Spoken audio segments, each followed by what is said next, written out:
नए नए पैर के सूटर ला के करीम आगे बहन जी वोट देना, बहन जी मैं आपकी वो फलानी हूँ ढिमकानी हूँ। इनका तागा कर दियो 10 तारीख ने, एक जगह ठप्पा ला दियो, ना बिल्ली दिखेगी ना कुत्ता भौंकेगा, और ये सारे कूण में लगा देने अपन ने। विकास के लिए जितना पैसा आया है, अगर उसके ऊपर कोई वाइट पेपर श्वेत पत्र जारी किया जाए तो इनकी पोल खुल जाएगी।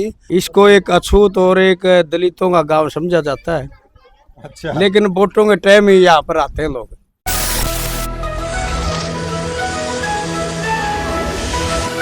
उकलाना के वार्ड 15 के अंदर मौजूद हैं और मेरे पीछे आप भारी भरकम भीड़ देख पा रहे हैं, महिलाओं की और बुजुर्गों की।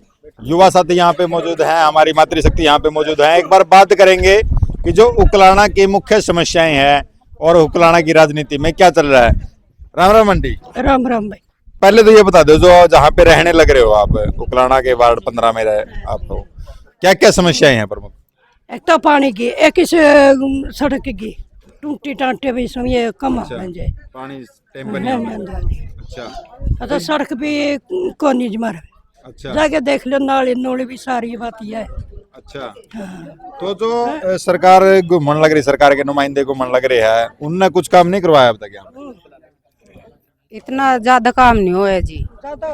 हाँ, सड़क बन जाती वो फिर नींव फूट जाती, नालियां बिछाती वो फूट जाती, वो दोबारा फिर बनाई थी। अच्छा, हाँ जी। तो और पानी की निकासी तो है ही नहीं, कहीं भी नहीं है। जहाँ भी पानी रुक रहा वहीं रुक रहा है। जिनको पहले वोट दिए थे वो फिर से वोट मांगना लग रहे हैं, उनने कितना काम करवाया? उनने काम बहुत कम करवाया है जी। हमारा तो वोट वहाँ नहीं आ रहा जी, लोन दिए थे वहाँ खत्म कर दिए, लेने वाले कुछ है नहीं है थारा। तो जाके के नाली का चिक्कड़ भी चौपड़ भी सारी चीज हो रही है। अच्छा, सड़क देखे हमारी गलियां में हट गया, फूट जाए, सड़क ऊंची नीचे हो रही हमारी। तो अगर एमसी की बात करा तो वार्ड 15 से किसको बना रहे हो? खड़ी मार तो रहे। अच्छा, यही है एमसी और हमारे तो यह है भी अच्छा, 15 गारंटियां बदला। क्या मुख्य उद्देश्य लेके चल रहे हो आप जनता के? यही जी जो समस्या है उन्हें हल करेंगे। अच्छा, पानी की निकासी नहीं हो रही है, सड़कें साफ सुथरी नहीं है, पीने का पानी भी नहीं है अच्छे से, सप्लाई का पानी भी कहीं पहुंच रहा है कहीं नहीं पहुंच रहा है। नमस्कार जी। नमस्कार जी। क्या कहना चाहोगे उकलाना के अंदर जो गर्मी के साथ साथ राजनीति चली हुई है उसके ऊपर? तो चुनाव का दौर है, तो चुनाव प्रक्रिया तो एक लोकतंत्र का हिस्सा है, और इसमें ये एक भाईचारे का चुनाव है। इसमें जो जिसका जितना रसूख होगा उतना ही कामयाब होगा। तो मूलभूत सुविधा से उकलाना वंचित है, और यहाँ उकलाना से सौतेला व्यवहार होता आ रहा है। फाटक पार से कुछ जो योजना आती है उसको वहीं लगा देते हैं, इधर इधर की तरफ कोई ध्यान नहीं देते। अच्छा, इसको एक अछूत और एक दलितों का गांव समझा जाता है। अच्छा, लेकिन वोटों के टाइम ही यहाँ पर आते हैं लोग। वोटों का टाइम ही आओ, उसके बाद बाबा कोई साहब ने जो वोट की एक ताकत दी है, उसको एक मजबूर होता है, चाहे कितना ठाडा तकड़ा, चाहे कितना लैंडलॉर्ड हो, एक ताकत वोट की इतनी है कि उसको गिड़गिड़ा के वोट भी गरीब से गरीब की जो गिजोफड़ी में भी जाना पड़ता है। हाँ, नहीं तो इन गरीबों के कोई सुध नहीं लेता। जब 5 साल कोई सुध नहीं लेता, 5 साल में क्यों आवा? फिर बीच के पीरियड में कोई नहीं आता है। लेकिन बाबा साहब के वोट की ऐसी ताकत है, हर किसी को गिड़गिड़ा के वोट उसके गरीब की चौखट पर मत्था टेकना पड़ता है। तो जो जनता के हित की बात करे, और कौन जीतेगा तो जनता निर्धारित करेगी। इसमें कोई एक व्यक्ति तो निर्धारित कर नहीं सकता भाई मैं कर दूँ आप कर दोगे कोई। वो तो जनता के मन की टीस है, जनता कहाँ बटन दबाओगे उस चीज के प्रति। और मूलभूत सुविधा कराने के लिए जनता भी चुनेगी अपना आप किसको विकल्प है भाई, किसको बढ़िया समझती। बात करें सरदार जी, नाकामयाब क्यों रही है सरकार? उकलाना का विकास क्यों नहीं हो पाया? उकलाना के जो नेताओं की है नीयत खराब रही है।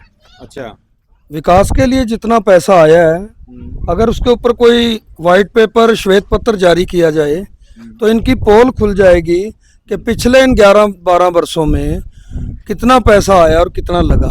शर्मनाक बात है, लेकिन ये पर्दे से बाहर नहीं लेके आएंगे। हमारे जो बीच में हमारी उम्मीदवार खड़ी हैं, एजुकेटेड हैं, डेडिकेटेड हैं, हार्ड वर्कर कैंडिडेट हैं।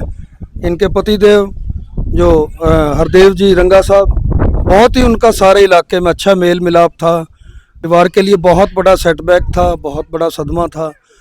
वार्ड के लोगों ने ही इनको खड़ा कराया है, वार्ड के लोगों की ही जिम्मेदारी बनती है। हमारे भाई वीर बान जी हैं, रंगा साहब बहुत ही बढ़िया, इनका मनोज रंगा जी हैं, युवा नेता हैं।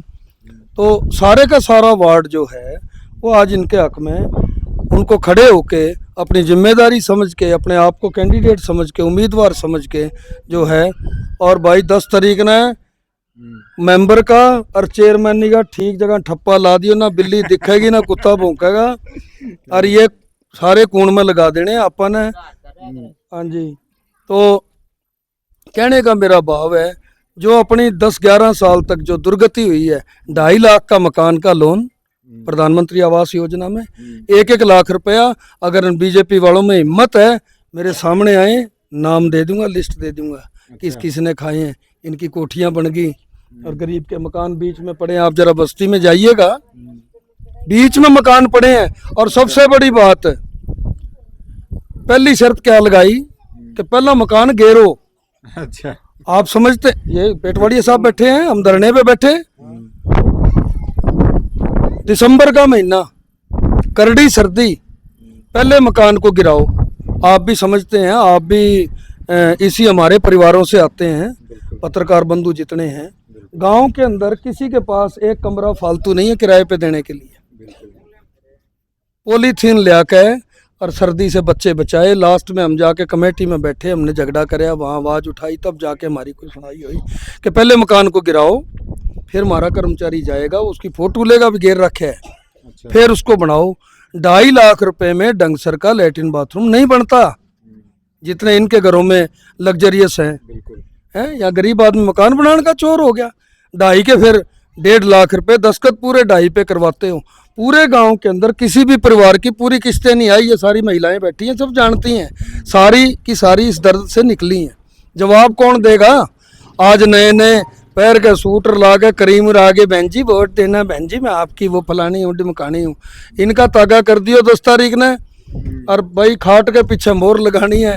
बाबा साहब ने कह दिया था, रानी जिस दिन भारत के प्रथम राष्ट्रपति डॉक्टर राजेंद्र प्रसाद जी को जब संविधान की प्रति सौंपी बाबा साहब डॉक्टर भीमराव अंबेडकर ने, उन्होंने बहुत एक ताकतवर बात कही थी कि मैंने आज रानी और महत रानी जो चौक में झाड़ू लगा रही है और जो महल में बैठी रानी है, सबका मैंने अधिकार बराबर कर दिया।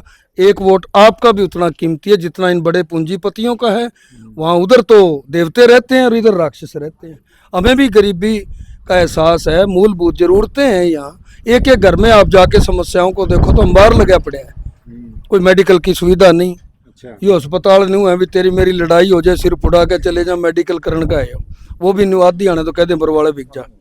और आराम है दौलतपुर टपदे सुलह हो ले, इतने आगे लगी तो कोई अस्पताल नहीं, कोई तहसील में हर चीज के भाव तय हैं।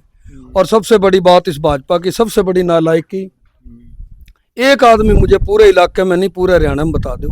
पहले हमें तहसीलदार से काम पड़ता था, तहसीलदार के पास जाते थे, पटवारी से काम पड़ता था, पटवारी के पास जाते थे, एसडीएम से काम पड़ता था, एसडीएम के पास जाते थे, डिप्टी कमिश्नर से काम